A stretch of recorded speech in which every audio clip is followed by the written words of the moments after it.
membalasnya. Artinya Allah sangat senang kepada orang yang berpuasa. Karenanya orang yang berpuasa itu doanya mustajab, doanya itu diijabah oleh Allah. Tapi jangan punya pengertian diijabah itu langsung diartikan langsung dikasih, Bu.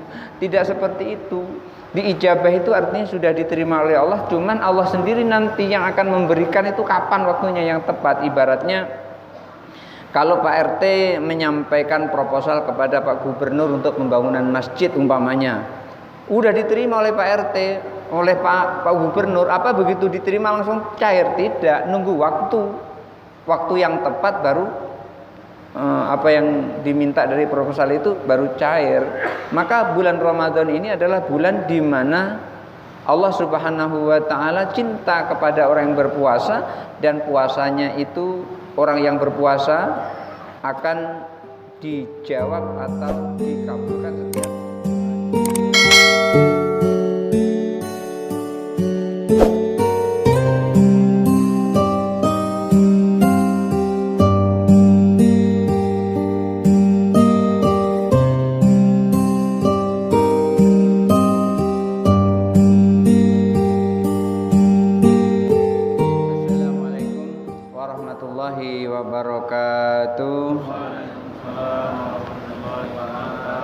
Innal hamdalillah wassalatu wassalamu ala Rasulillah wa ala alihi wa ashabihi wa mawalah, la haula wala quwata illa billah.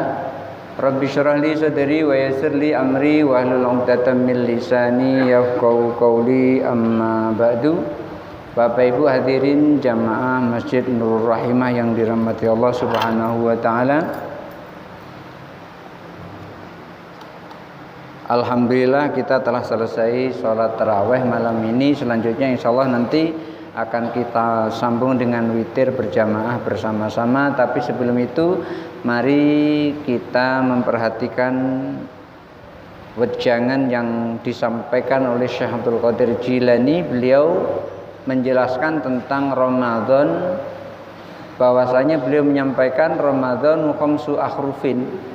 Kata-kata Ramadan itu terdiri dari 5 huruf, yaitu Ra, Mim, Dhad, Alif, dan Nun. Ramadan. Yang kita mengetahui sama-sama Ramadan itu artinya adalah pembakaran. Apa yang dibakar? Dosa. Kenapa dosa itu harus dibakar? Iya, karena dosa itu tidak bisa hilang kalau nggak dibakar. Dengan apa caranya? Puasa di bulan Ramadan. Ini adalah salah satu di antara cara untuk membersihkan dosa. Karenanya Ramadan itu adalah wajib, artinya membersihkan dosa itu wajib. Karena setiap saat kita ini selalu berdosa. Kenapa kok demikian? Karena diganggu terus oleh setan. Oleh karena itu Rasulullah sampaikan, al-insanu makhalul khata' wan nisyan. Jadi manusia itu tempatnya salah dan lupa. Riwayat Anas menyebutkan kullu bani adam khata'un wa khairul khata'in at-tawwabuna. Setiap manusia pasti punya salah, dan sebaik-baik orang salah adalah orang yang bertaubat kepada Allah. Lalu beliau menjelaskan Ramadan ini ra-nya apa itu? Ra-nya itu beliau sebutkan ridwanullah. Ra itu merupakan ridho Allah. Siapa orang yang berpuasa di bulan Ramadan tentu akan memperoleh ridho Allah. Dan kita pun tadi sudah meminta kepada Allah Subhanahu wa taala ridhonya pada saat berdoa tadi. Allahumma inna nas'aluka ridhoka wal jannah wa na'udzubika min sakhatika wan nar. Ridho Allah kita minta di bulan Ramadan ini. Lalu mimnya apa? Mim itu adalah mahabbatullahi 'anil ma'asi, kebencian Allah terhadap maksiat. Artinya Allah suka terhadap orang-orang yang berpuasa di bulan Ramadan. Orang yang berpuasa ini dicintai oleh Allah Subhanahu wa taala. Kenapa orang yang berpuasa dicintai oleh Allah? Karena orang-orang berpuasa itu sesungguhnya ia lakukan itu karena Allah. Ia tidak makan karena Allah, ia tidak minum karena Allah, ia menahan syahwatnya karena Allah. Semuanya itu karena Allah. Oleh karena itu Allah sampaikan as-saumu li wa ana azibi. Puasa itu untukku dan aku sendiri yang akan membalasnya. Artinya Allah sangat senang kepada orang yang berpuasa. Karenanya orang yang berpuasa itu doanya mustajab, doanya itu diijabah oleh Allah. Tapi jangan punya pengertian diijabah itu langsung diartikan langsung dikasih, Bu. Tidak seperti itu.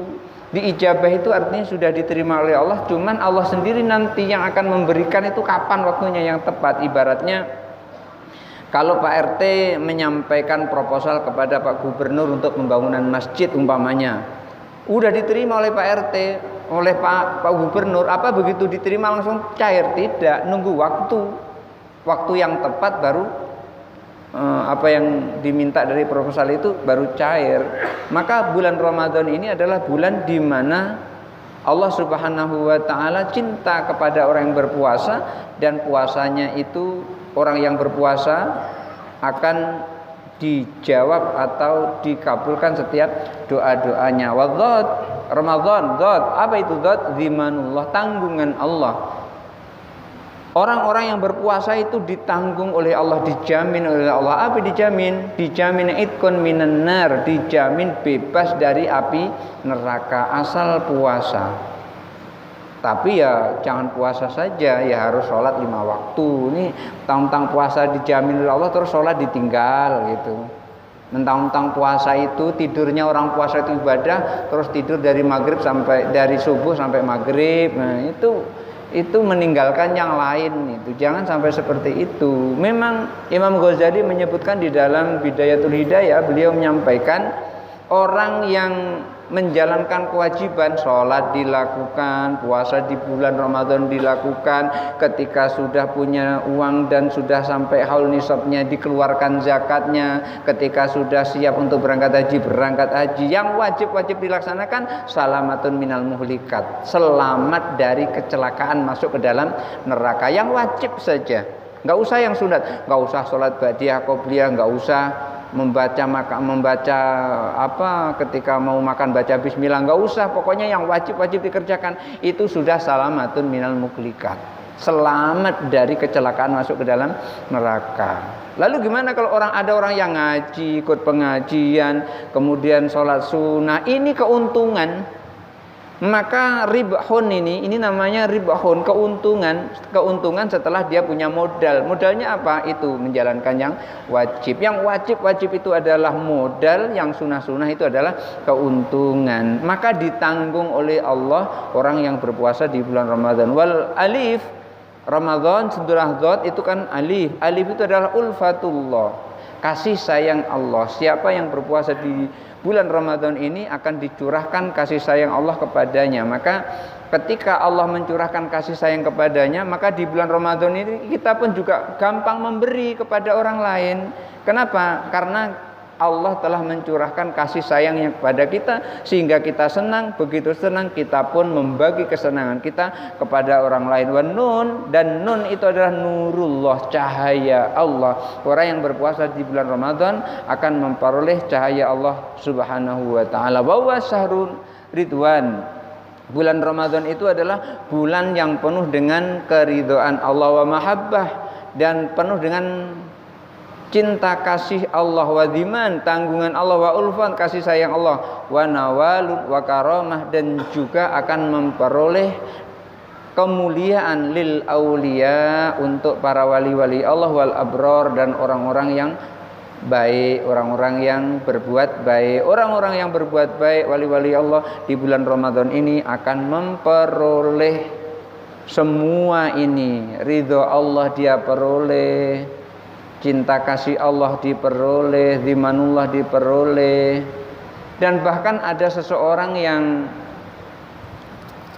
ketika dia ditinggal meninggal oleh suaminya, ada wanita ditinggal meninggal suaminya, wanita itu jadi janda karena ditinggal meninggal suaminya. Kalau nggak ditinggal meninggal suaminya, wanita itu tidak janda. Ini karena ditinggal menjadi janda. Janda itu kalau cantik, pinter gitu, itu biasanya banyak laki-laki yang mau. Biasanya begitu, cantik, pinter gitu. Namanya Ibu Robiah Al-Adawiyah. Itu janda, pinter, cerdas, sehingga banyak ulama-ulama yang senang kepadanya. Ketika senang kepadanya itu karena sudah saking cintanya kepada Allah itu melebihi dari yang lain, maka dia tidak peduli dengan laki-laki manapun, karena cintanya kepada Allah sudah sangat lebih.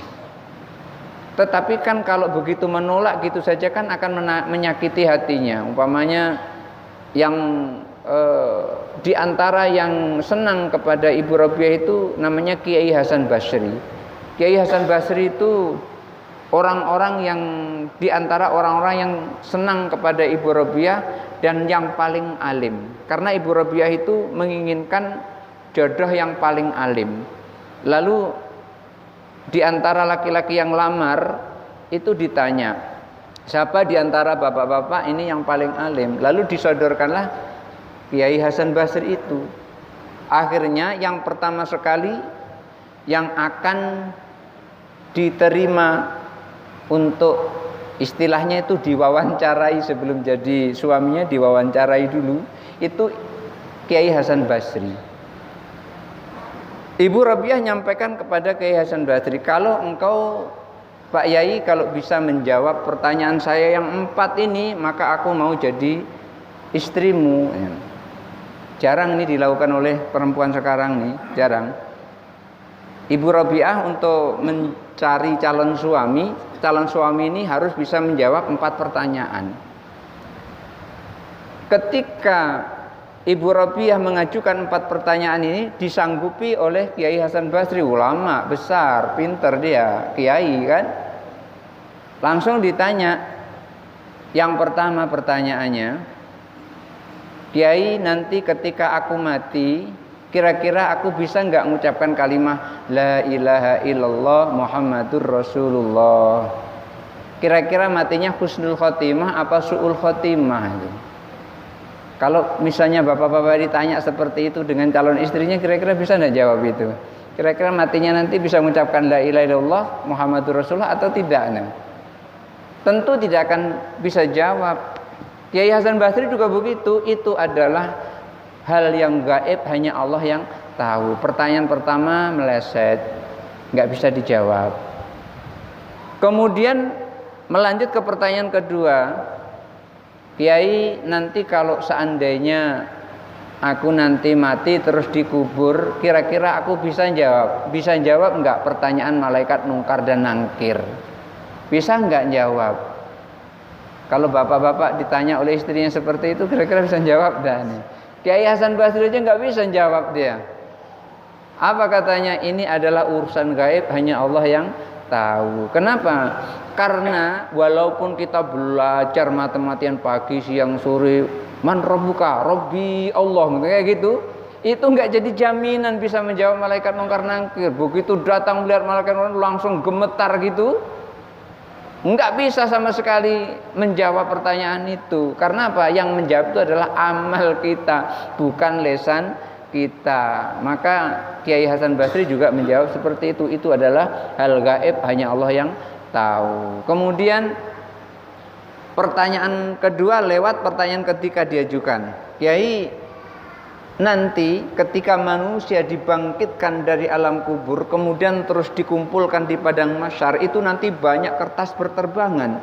Kira-kira nanti aku memperoleh kertas catatan amalku itu dengan tangan kanan apa dengan tangan kiri? Itu pertanyaannya. Pasti kita juga tidak bisa jawab bisa tangan kanan atau tangan kiri. Itu pun tanya, kalau tangan kanan dari depan, tangan kiri dari depan atau dari belakang menerimanya, ya tentu nggak bisa jawab. Itu adalah urusan gaib. Tidak ada satupun orang yang tahu. Pertanyaan ketiga sudah lewat. Lalu pertanyaan keempat. Pertanyaannya simpel yang keempat. Kiai, kira-kira nanti aku masuk surga apa neraka? Enggak bisa empat-empatnya dijawab nih oleh Kiai Hasan Basri. Inilah cara penolakan seorang perempuan yang sangat cinta kepada Allah Subhanahu wa taala kepada seorang laki-laki yang ingin mencintainya, ingin diajak hidup bersamanya, karena sudah saking cintanya kepada Allah sehingga cintanya kepada manusia yang lain itu pun tidak ada artinya apa-apa. Sehingga Ibu Rabiah itu berdoa munajat kepada Allah, ya Allah, andaikan puasaku, sholatku, seluruh ibadahku itu karena takut kepada nerakamu, buka neraka itu untukku, masukkan aku ke dalam neraka itu munajatnya Ibu Rabi'ah.